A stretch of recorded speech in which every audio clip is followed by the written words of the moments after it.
ஹரே கிருஷ்ணா. ஓம் நமோ பகவத்தே வாசுதேவாய.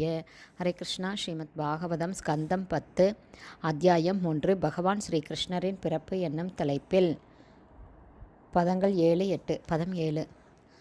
முமோச்சூர் முனையோ தேவா சுமனாம்சி முதான்விதா மந்தம் மந்தம் ஜலதரா ஜகர்ஜூர் அனுசாகரம். பதம் 8. நிசீதே தம உத்பூதே ஜாயமானே ஜனார்த்தனே தேவக்யாம் தேவரூபிண்யாம் விஷ்ணுஹ சர்வகுஹாசயः ஆவிராசீத் யதா பிராச்யாம் திசீந்தூர் இவ புஷ்கல. பர்பட் பை ஷில பிரபாத். ஜெய் ஷில பிரபாத். ஹரே கிருஷ்ணா. இதோட எக்ஸ்ப்ளனேஷன் போன ஆடியோவில் கொஞ்சம் பார்த்துருக்கோம். பேலன்ஸ் இப்போ பார்க்கலாம். பிரம்ம சம்ஹிதை 5.37 பின்வருமாறு குறிப்பிடுகிறது.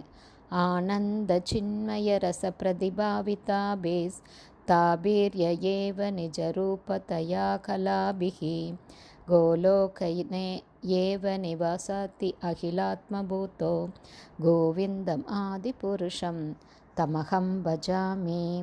பகவான் கிருஷ்ணரும் அவரது பரிவாரமும் ஒரே ஆன்மீக சக்தியை உடையவர்கள். ஆனந்த சின்மய ரச என்பதையே இந்த ஸ்லோகம் சுட்டி காட்டுகிறது. பிரம்ம விமோகன லீலையில் விளக்கப்பட இருப்பது போல பகவான் கிருஷ்ணருடைய தந்தை, தாய், அவரது நண்பர்களான இடைச்சிறுவர்கள் மற்றும் கன்றுகள் ஆகிய அனைவரும் பகவான் கிருஷ்ணரின் விரிவுகள் ஆவார்கள்.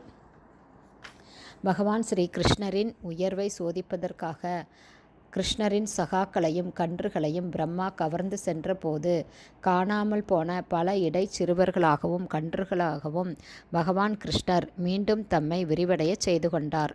இந்த விரிவங்கங்கள் விஷ்ணு மூர்த்திகளாக இருந்ததை பிரம்மா கண்டார். தேவகியும் பகவான் கிருஷ்ணரின் ஒரு விரிவங்கமே. எனவேதான் தேவக்யாம் தேவரூபிண்யாம் விஷ்ணுக சர்வகுஹாயச்ச என்று இந்த ஸ்லோகம் கூறுகிறது. பகவான் கிருஷ்ணர் தோன்றிய சமயத்தில் மிகவும் திருப்தியடைந்த நிலையிலிருந்த மாமுனிவர்களும் தேவர்களும் பூமாரி பொழிய துவங்கினார்கள். கடற்கரையில் கடல் அலைகளின் லேசான ஓசை இனிமையாக ஒலித்தது.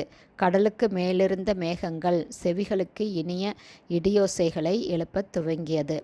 சூழ்நிலைகள் இப்படி மாற்றமடைந்த நிலையில் இருக்கும்போது எல்லா ஜீவராசிகளின் இதயங்களிலும் உள்ள பகவான் விஷ்ணு தேவதைகளுள் ஒருத்தியாக தோன்றியிருந்த தேவகியின் முன் இரவு நேரத்தில் பரமபுருஷராக தோன்றினார். அந்த நேரத்தில் நிகழ்ந்த பகவான் விஷ்ணுவின் தோற்றத்தை கீழ்வானத்தில் உதயமாகும் முழு நிலவுடன் ஒப்பிடலாம். தேய்பிறையின் 8வது நாளில் பகவான் கிருஷ்ணர் தோன்றியதால் முழு நிலவு உதிப்பதற்கு வாய்ப்பில்லையே என்ற கேள்வி எழலாம். இதற்கு பின்வரும் பதிலை கூறலாம். பகவான் ஸ்ரீ கிருஷ்ணர் சந்திர வம்சத்தில் தோன்றினார். எனவே அன்றிரவு பூரண சந்திரன் இல்லை என்ற போதிலும் சந்திரனின் தலைமையிலான வம்சத்தில் பகவான் கிருஷ்ணர் தோன்றியதால் சந்திரன் மிகவும் மகிழ்ச்சியான நிலையில் இருந்தார். எனவே பகவானின் கருணையால் அவரால் முழு நிலவாக தோன்ற முடிந்தது. பகவானை வரவேற்பதற்காக தேய்பிறை சந்திரன் ஆனந்தத்தால் முழு சந்திரன் ஆனார். தேவரூபிண்யாம் என்ற சொல்லுக்கு பதிலாக ஸ்ரீமத் பாகவதத்தின் சில ஸ்லோகங்கள் தெளிவாக விஷ்ணு ரூபிண்யாம் என்று கூறுகிறது. இந்த இரு சந்தர்ப்பங்களிலும் தேவகிக்கு பகவான் கிருஷ்ணரை போன்ற அதே ஆன்மீக ரூபம் இருக்கிறது என்பதுதான் பொருள். பகவான் சச்சிதானந்த விக்கிரகமாவார். தேவகியும் சச்சிதானந்த விக்கிரகமாவாள். எனவே சச்சிதானந்த விக்கிரகமான பகவான் கிருஷ்ணர் தேவகியின் கர்ப்பத்திலிருந்து தோன்றியதில் யாராலும் குற்றம் கண்டுபிடிக்க முடியாது.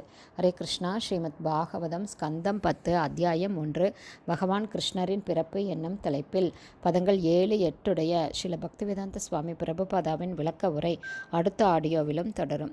ஹரே கிருஷ்ணா. குருதேவ்க்கு ஜெய். பிரபாதுக்கு ஜெய்.